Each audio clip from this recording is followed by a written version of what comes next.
Hello, get out of my house, my son Justin shouted, his eyes burning with anger like I've never seen before. We're done talking. I stood there, holding the keys to the house I helped him buy, and just nodded, okay. A week later, my phone lit up with 47 missed calls from my son. I smiled, knowing that what I had planned had already begun to destroy them. Before we continue, please subscribe to the channel and let us know where you're listening in the comments. Get out of my house! Justin's voice cracked like a whip, his eyes blazing with an anger I'd never seen.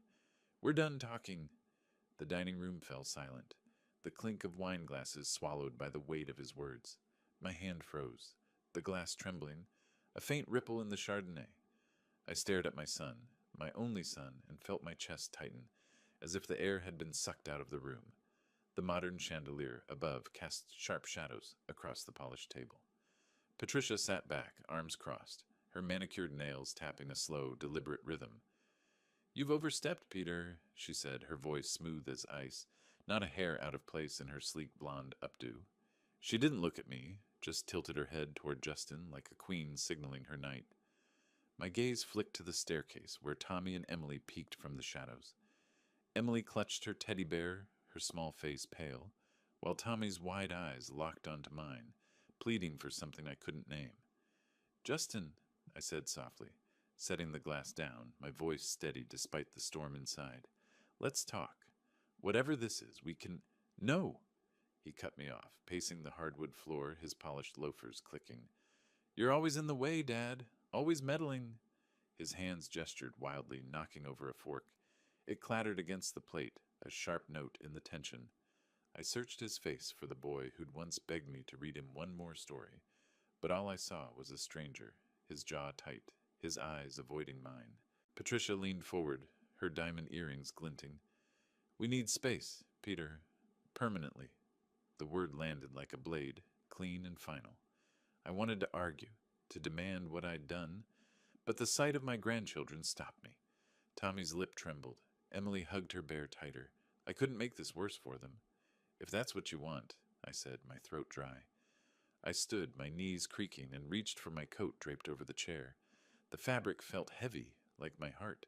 My fingers brushed the key in my pocket, the one to this house, the one I'd helped them buy. I gripped it, the metal cool against my palm, a silent vow I didn't yet understand. Justin pointed to the door, his chest heaving. Just go! His voice broke, just for a second, and I wondered if he felt it too. The fracture between us. Patricia's lips curved, not quite a smile, but enough to tell me who held the reins. I walked to the door, my worn shoes scuffing the pristine floor. The house was all glass and steel, a sterile showcase of their success, so unlike the cozy chaos of my own place. A family photo hung on the wall, me, Justin, Margaret, all smiling years ago. I paused, my reflection faint in the glass frame. When had that warmth vanished? The front door loomed, heavy oak with a sleek handle. I opened it, the evening air cool against my face. Behind me I heard Emily whisper, Grandpa? I didn't turn back. I couldn't bear her eyes. The door clicked shut, and the silence outside was deafening, broken only by the distant hum of Ben's quiet streets. I shuffled to my car, parked under a street lamp's pale glow. The dusk painted the house's glass walls in shades of orange, making it look alive, mocking me. I slid into the driver's seat, the leather creaking under my weight. My hands shook as I pulled the key from my pocket, its jagged edge catching the light. This key had meant something once, my gift to them, my promise of family. I'd kept it after signing over the loan, a reminder of the home I'd secured for them, now a symbol of their betrayal. Now it felt like a weight, a question. I glanced at the dashboard where a faded photo sat, me, Justin, and Margaret at Tommy's first birthday, all laughing. My throat burned. What had turned my son against me? Patricia's cold stare flashed in my mind, her voice like a puppet string pulling Justin. I started the engine, the rumble steadying me, but my eyes lingered on the house, its lights glowing like eyes watching me go. The road stretched dark and quiet, Ben's pine-lined street slipping past as I drove. My knuckles whitened on the steering wheel, the silence in the car heavier than the fight I'd just left. A streetlight flickered, its glow stuttering like my hope. I couldn't shake Justin's voice, the venom in "get out." Where had my son gone? The boy who'd clung to me after Margaret's funeral, promising we'd always be family. My eyes caught the dashboard where a faded photo rested. Me, Justin, Margaret, all grinning at a picnic years back. The memory hit like a wave, pulling me to 2020, when everything felt possible. Justin had lost his job, his voice trembling over the phone. "Dad, we're going to lose the house." I'd driven to the bank that day, the air thick with coffee and paper. The pen felt heavy as I signed the check, draining my savings, the money Margaret and I had saved for our retirement. But it was for Justin, for Tommy, for the family we'd built. We'd sat in their half-furnished living room, boxes still unpacked. Justin clutched a mug, the steam curling up as he looked at me, eyes wet. "Dad, you saved us," he said, his voice thick. "You'll always be welcome here. Always." I'd smiled, the warmth of his words wrapping around me like a blanket. Patricia hadn't been there. She'd been at some blogger event, already building her empire. I hadn't minded then. Justin was enough. Now, driving through Ben's quiet night, the memory stung. The house key sat in my pocket, its weight a reminder of that promise, now broken. When had Justin changed? I thought of Patricia, her coldness creeping in after their wedding, the way she'd started calling my visits intrusions. Had she turned him against me? The thought gnawed, sharp and relentless. The Deschutes River came into view, its surface glinting under the moonlight.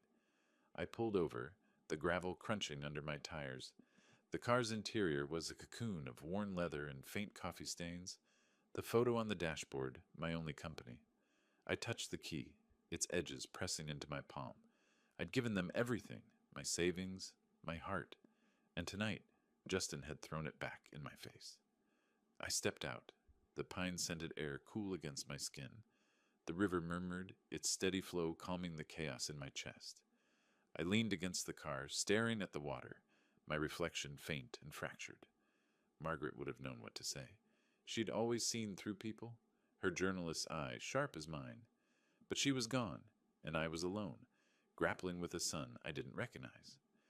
My mind replayed Justin's gratitude, his, "You saved us, Dad." Where had that boy gone? I whispered to the night. What did I miss? The river didn't answer, but something shifted inside me. I wasn't the frail old man they thought I was. I'd spent years uncovering truth, exposing lies. Patricia's smug face flashed in my mind, her manicured nails tapping out her control. Justin's pacing, his avoidance. They weren't his choices. They were hers. I straightened, my jaw tight. The key in my pocket felt less like a burden now, more like a weapon.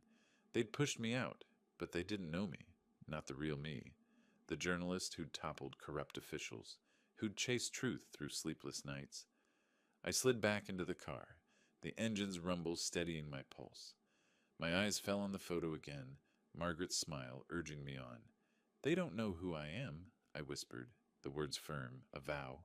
The river's murmur faded as I pulled onto the road, my mind already turning, planning. They thought they'd won. They were wrong. I pushed open the door to my apartment, the hinges creaking in the quiet. The fight with Justin echoed in my skull, his "get out," a loop I couldn't mute. I slumped into my armchair, the worn fabric sighing under me. The room was a cozy mess. Stacks of old newspapers, a chipped mug on the table, Margaret's framed photo catching the lamplight. A letter from Liz, my daughter in Portland, sat unopened on the table. She'd been urging me to visit, but I hadn't had the heart to reply. Her smile steadied me, like it always had. I needed her now, her fire, her way of seeing through the noise. My eyes drifted to a framed article on the wall, yellowed but proud. Local journalist exposes City Hall scandal. That was me, 30 years ago, relentless, chasing truth until it broke. I'd forgotten that man, buried him under grief and grandkids' soccer games. But tonight, Justin and Patricia had woken him up. They thought I was just an old widower, meddling, weak. They'd learn otherwise. I pulled a worn leather notebook from the shelf, its edges soft from years of use. The pen scratched as I opened it, the sound sharp in the silence. I wrote, Justin, follows Patricia blindly, weak-willed. My hand paused, then moved again. Patricia, obsessed with image, hates scrutiny. The words felt alive, like pieces of a puzzle I'd solve. I set the house key beside the notebook, its metal glinting under the lamp. This wasn't just a key anymore. It was what they'd taken, what I'd take back. I leaned back, the chair creaking, and spoke to Margaret's photo. You'd tell me to fight, wouldn't you? Her eyes seemed to nod, her smile a quiet push. After she died, I'd poured everything into Justin and Liz, thinking family was my legacy. Justin had been my anchor, his gratitude for the house I'd bought them a lifeline. Now he'd cut me loose, and Patricia was the blade. I stood, my knees protesting, and crossed to a shelf cluttered with old files. My fingers brushed a framed photo, me, Justin, Tommy, all laughing at a park. The memory ached, but it fueled me. I wasn't doing this for me. It was for Tommy and Emily, for the grandpa they deserved. I rummaged through the shelf, pulling out clippings, my old bylines. Each one reminded me who I was. Peter Bell, the man who didn't back down. I murmured, "They think I'm weak. They're wrong." My voice was low, steady, the words a promise. I scribbled more in the notebook. Patricia's blog, her polished facade, Justin's job, his insecurities, weaknesses, both of them. I'd spent decades finding cracks in people's lives. This was no different. The apartment's dim light cast shadows over the clutter, the air thick with the scent of old paper. I paced, my steps soft on the worn rug, my mind racing. I didn't know the plan yet, but I felt it forming, sharp and certain. They'd hurt me, but I'd hurt them back, not with shouts or fists, but with truth, the kind that stings worse. I stopped at a drawer, tugging it open. Inside was my old contact book, its cover faded, pages dog-eared. My heart quickened as I flipped it open, my fingers tracing names, colleagues, sources, friends from my reporting days. One name stood out, Clara, a fellow journalist, sharp as a tack, still in Portland. She'd know where to start. I smiled faintly, the first real smile since Justin's outburst. "Let's see how they like the truth," I said, my voice quiet but firm. The notebook lay open, the key beside it, Margaret's photo watching. The fight was just beginning, and I was ready. The lamp on my desk flickered, casting jagged shadows across the clutter, old articles, a chipped mug, the house key glinting like a silent promise. I hunched over my laptop, Patricia's blog glaring back at me, each post a polished lie. Her latest photo, all smiles and designer aprons, captioned, "Living my truth," made my jaw tighten. Truth? She wouldn't know it if it bit her. My fingers hovered over the keyboard, the faint hum of my apartment the only sound. I was a journalist again, hunting, and Patricia was my target.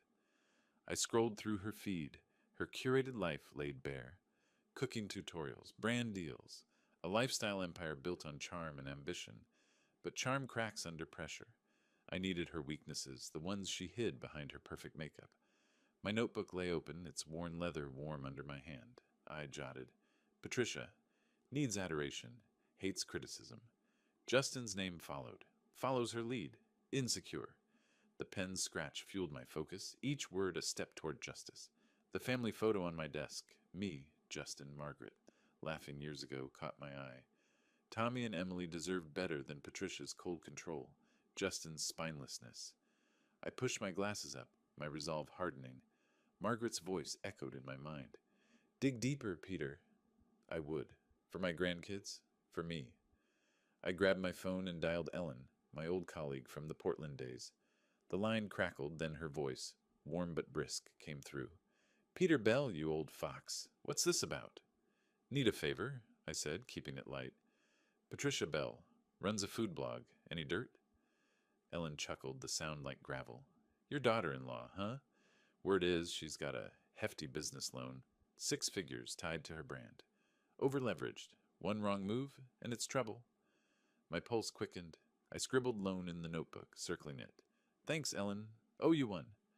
"Always do," she teased, then hung up. I leaned back, the chair creaking, my mind racing. A loan meant pressure. Pressure meant cracks. Patricia's pride wouldn't survive a public fall. 2 days later, my anger had hardened into focus, and I needed a change of scene to plan my next move. I needed more. I shrugged on my jacket, the house key heavy in my pocket, and headed to the Brood Awakening, a coffee shop downtown. The bell jingled as I stepped inside, the air thick with roasted beans and murmured chatter. I settled at a corner table, laptop open, the wooden surface scratched from years of use. A barista called out orders, her voice a cheerful hum against the clink of mugs.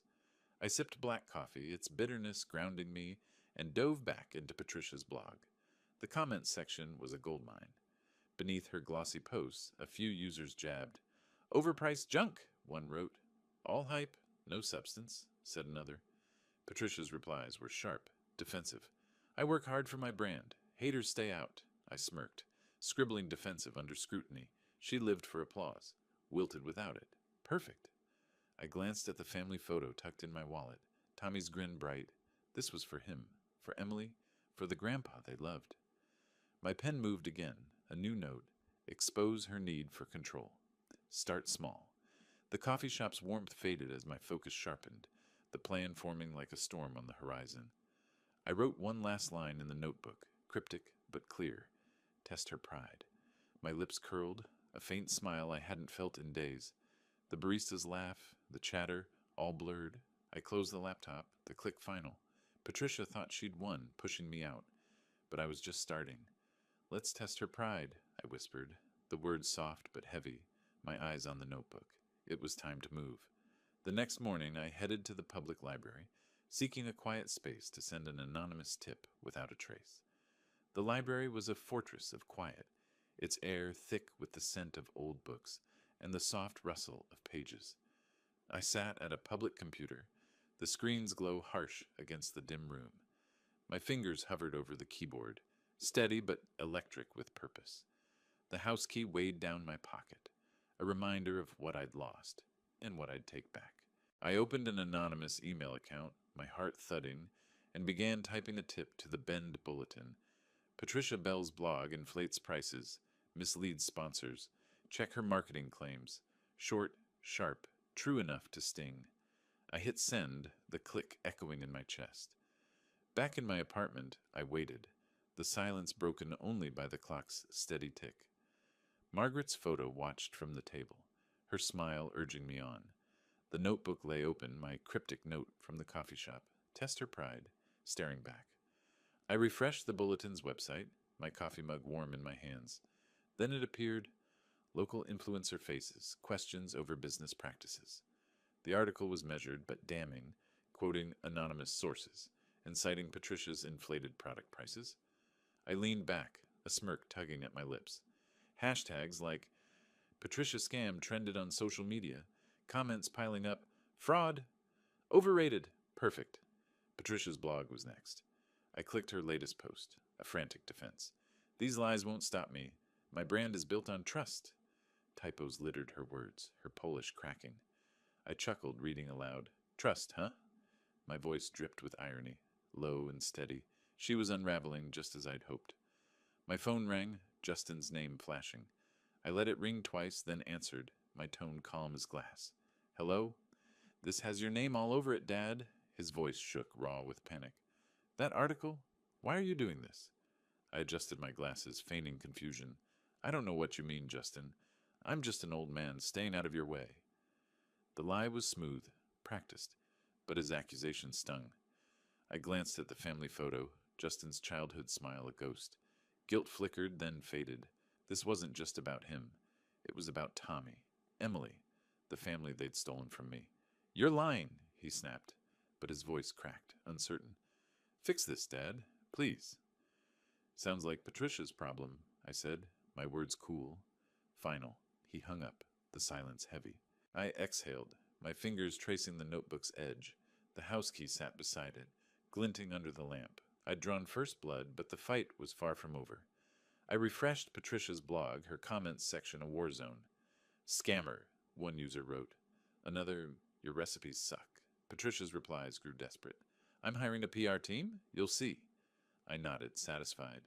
Her loan, her pride, both teetered. One push could topple them. The apartment's quiet wrapped around me, the creaky chair my only company.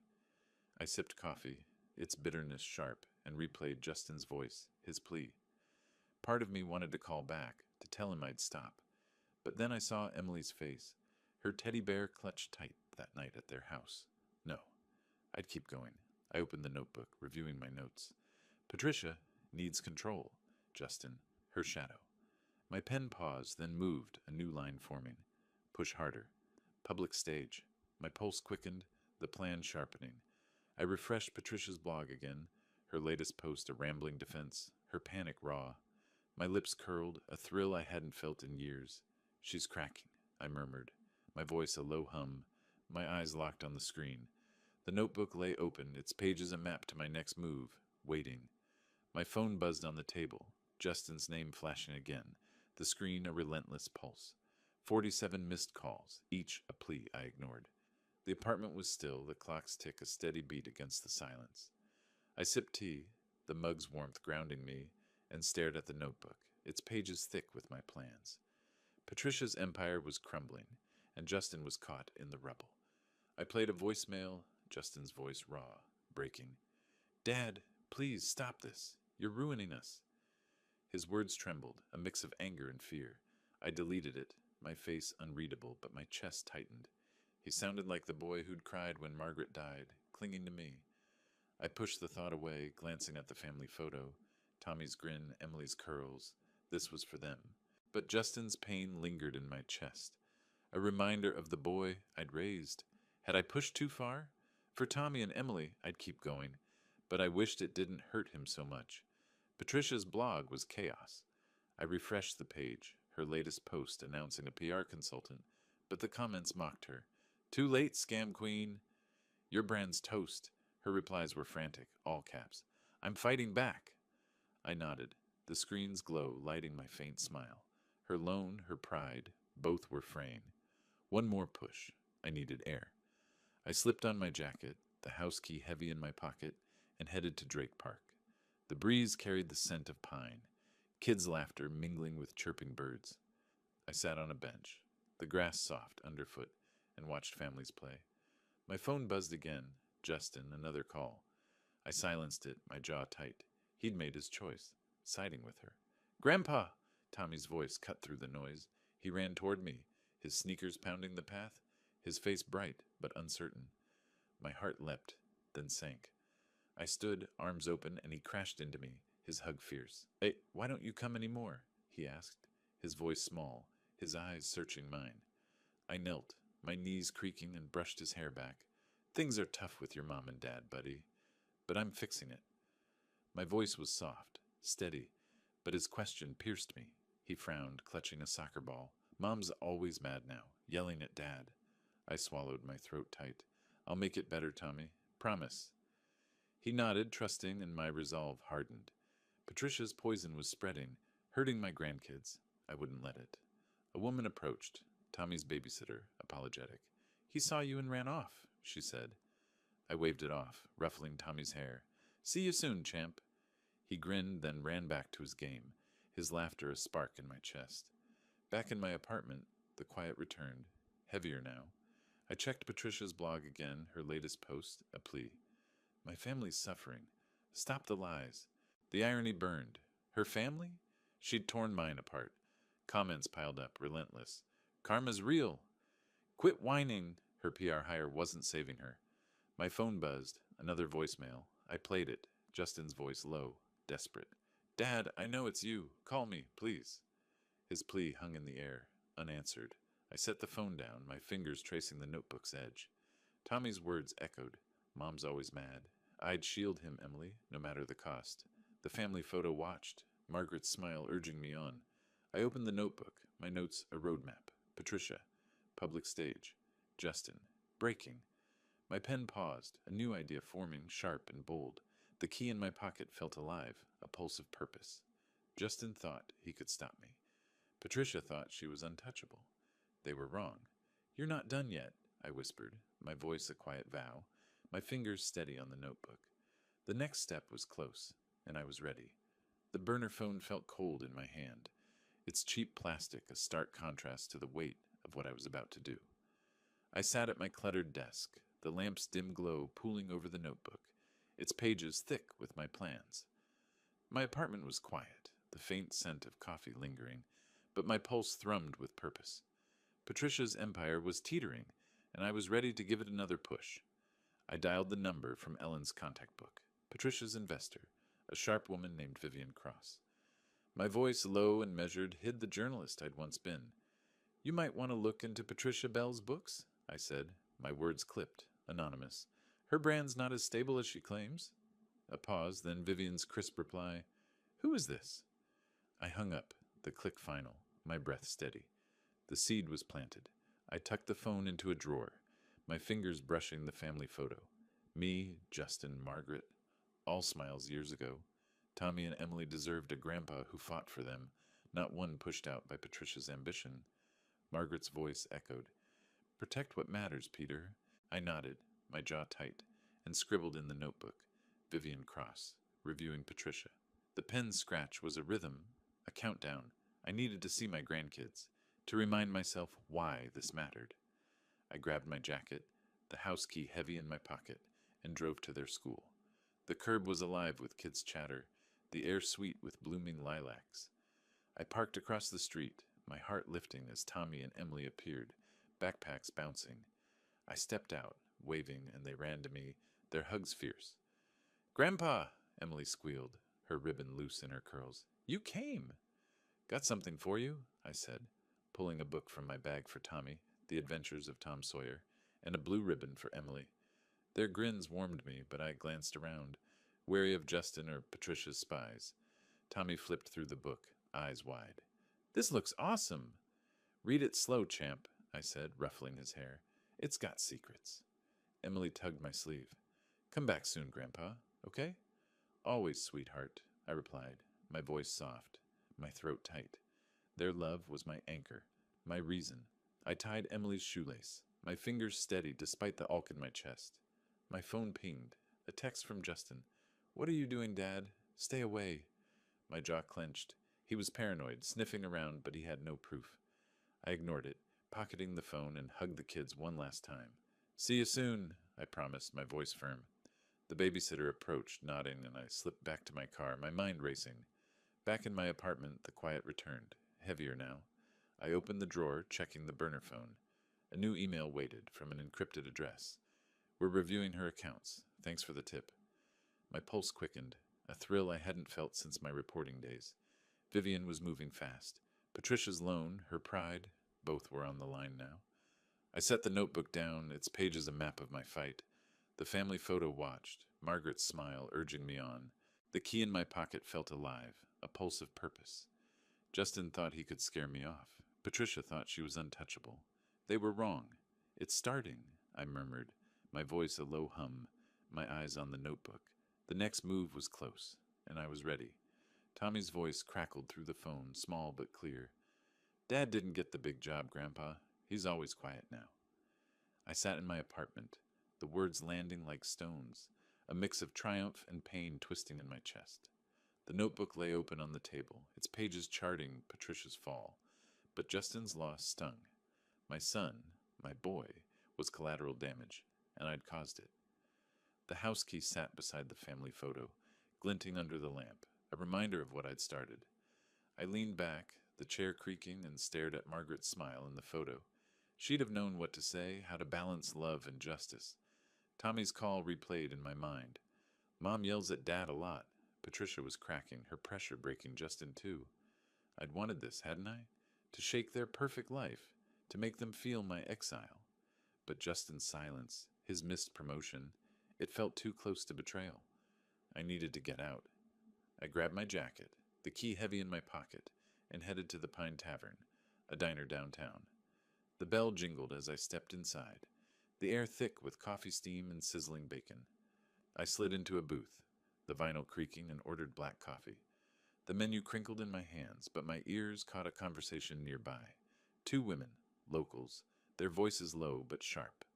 That influencer couple's falling apart, one said, stirring her tea. Patricia's tearing into Justin, blaming him for her mess.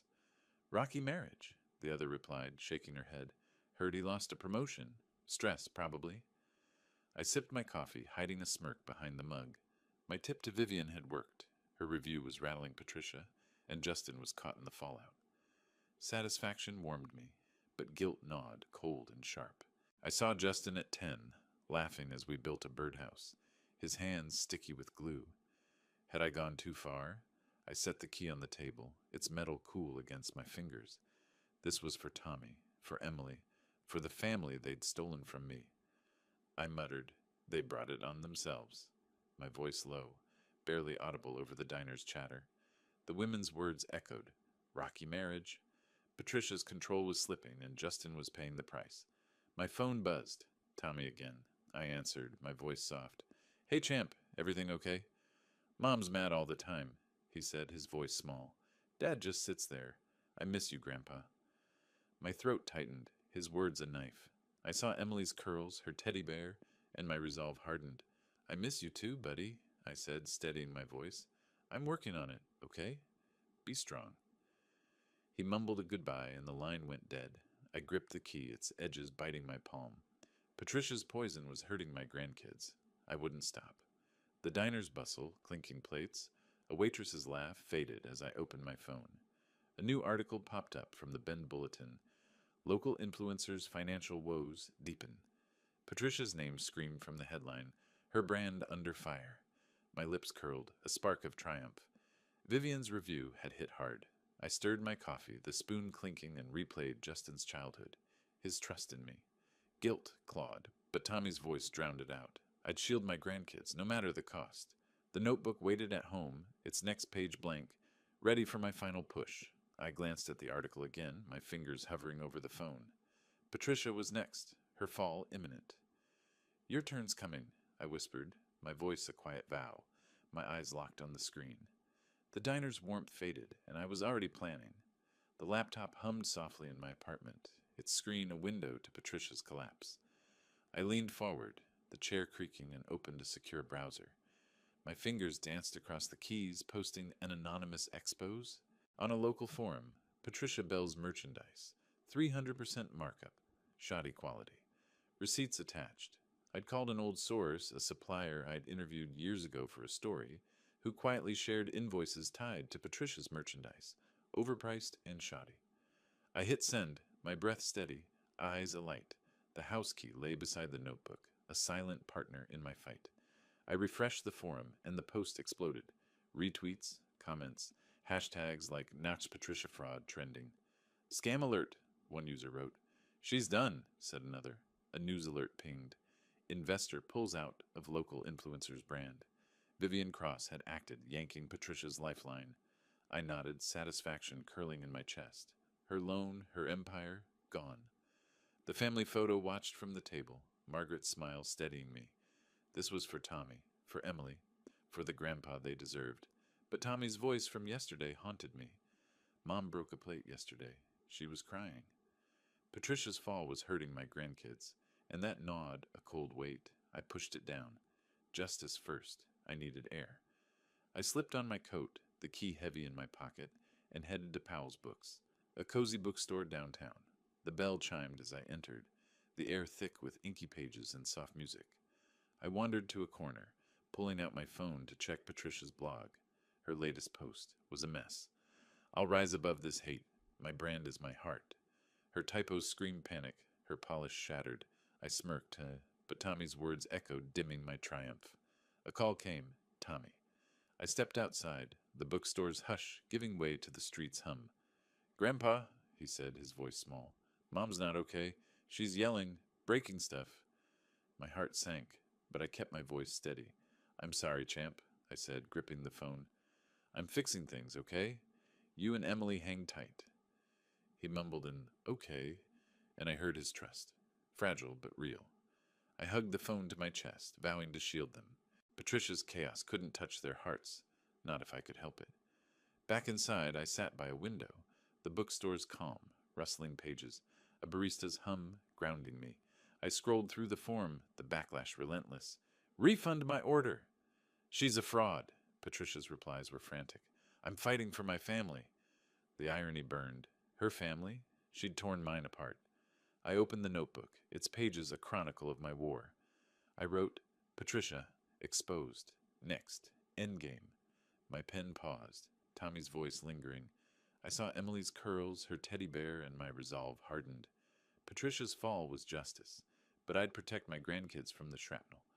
The bookstore's soft light cast shadows over my hands. The key in my coat, a pulse of purpose. I refreshed the news. Another article. Influencers' brand faces collapse. Patricia's world was crumbling, and I'd built the fault line.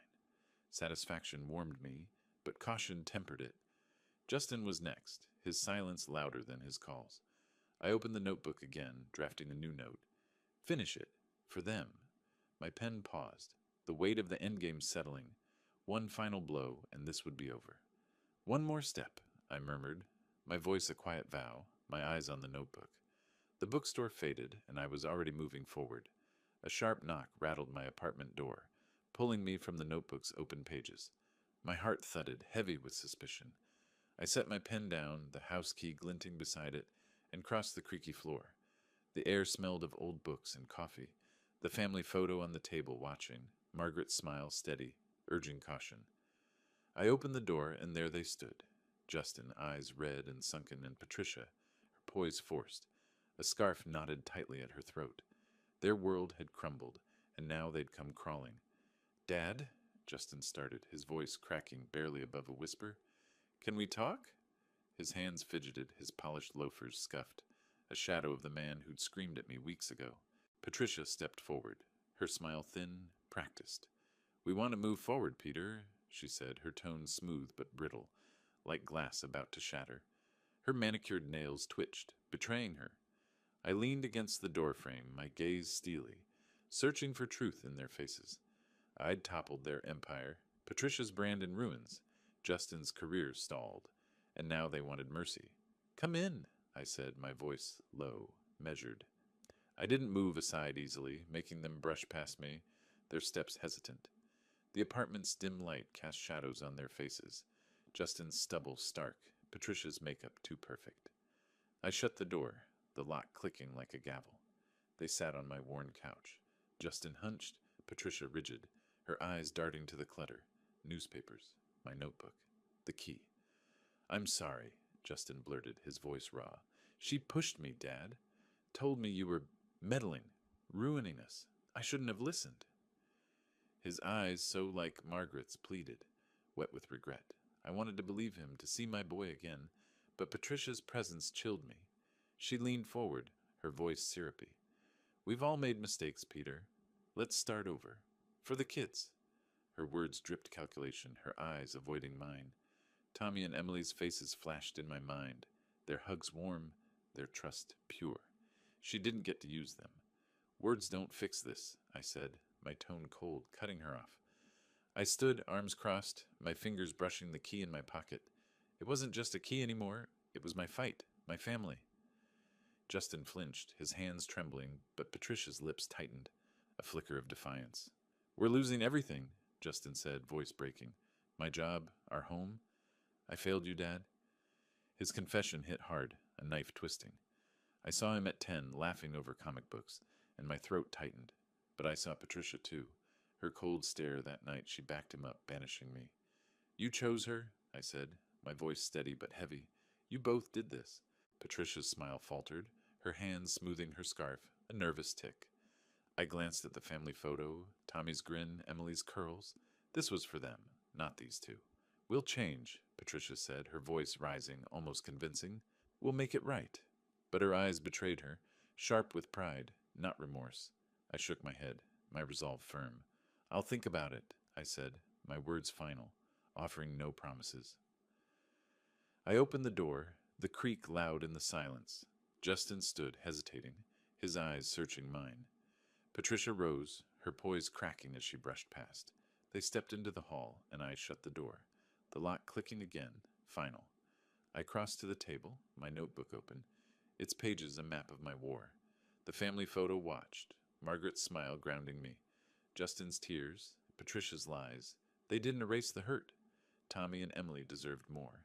My fingers traced the notebook, my mind turning to them, to the next step. This isn't over, I whispered, my voice a quiet vow, the notebook heavy in my hands.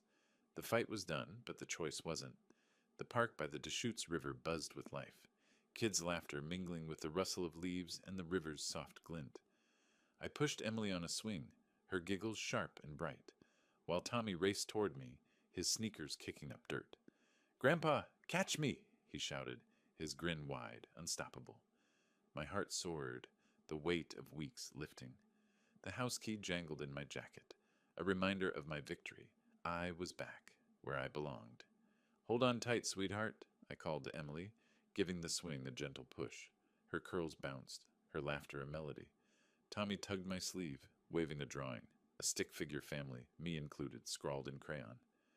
"This is us, Grandpa," he said, eyes bright. I knelt, my knees creaking, and hugged him, the paper crinkling against my chest. This was why I'd fought, why I'd toppled Patricia's empire and shaken Justin's world. My phone buzzed, Liz calling from Portland. I stepped aside, the river's murmur soft as I answered. "Dad, you did it," she said, her voice warm, proud. "Justin and Patricia are barely holding on. Their house is on the market. Her blog's dead." I nodded, my smile fading briefly. Triumph tasted sweet, but Justin's red-rimmed eyes from yesterday lingered, a bitter aftertaste. "They made their choices," I said, my voice steady but heavy. Liz sighed. "You're right. But you've got the kids now. That's what matters." She was right. Tommy's laugh, Emily's hug, they were my win, my peace. I rejoined the kids, Tommy kicking the soccer ball, Emily chasing him. "Grandpa, push me higher," she squealed, climbing back on the swing. I laughed, the sound foreign after weeks of tension. "You're flying, kiddo," I said, my voice warm, my hands steady on the chains. The park's breeze carried pine and river water, its vibrancy mirroring my renewed energy. I thought of Margaret, her strength my guide. In my mind, I saw the family photo, her smile, our unity. I'd fought for this, for Tommy and Emily to have their grandpa, not a ghost exiled by Patricia's ambition. But caution lingered. Justin's plea, Patricia's forced apology. They weren't done, not entirely. I'd won, but I'd stay vigilant. We picnicked on the grass, the kids chattering about school, their drawings spread out. Tommy pointed at the river, its surface sparkling. "Can we fish there, Grandpa?" he asked, his voice hopeful. "Someday, champ," I said, ruffling his hair. "Soon?" Emily hugged me, her small arms tight. "You're the best, Grandpa," she said, her voice a soft chirp. I smiled, my throat tight. "You make me better," I replied, my voice warm, steady. Back in my apartment, the quiet settled, warm and familiar. The family photo sat on my desk, Margaret's eyes proud. I opened the notebook, its pages heavy with my journey, notes on Patricia's loan, Justin's weakness, my strikes. I tucked Tommy's drawing inside, its crayon lines a new chapter. Emily's ribbon lay beside it, blue and bright. My eyes caught an envelope on the table, Justin's letter, unopened since yesterday. Its weight pulled at me, a final question. I set it aside, my fingers lingering on the notebook. The key in my pocket felt light now, a symbol of my place, reclaimed. But Justin's words, Patricia's promises, what did they mean? I glanced at the letter, my mind turning. "What now, Justin?" I murmured, my voice soft, the notebook steady in my hands. The answer was close, and I was ready. The envelope sat on my desk, Justin's handwriting scrawled across it, Patricia's typed note tucked inside. I unfolded the letter, my fingers tracing the crisp paper, the apartment's quiet wrapping around me. The family photo watched, Margaret's smile steady, grounding. The house key rested in my pocket, no longer heavy, but a quiet badge of my fight. I'd torn down their world, Patricia's brand, Justin's confidence, and now their words lay before me, begging for peace. Justin's letter was raw, ink smudged. "I failed you, Dad. I let her control me. I want my family back." His words hit hard, stirring memories of his childhood laughter, his trust.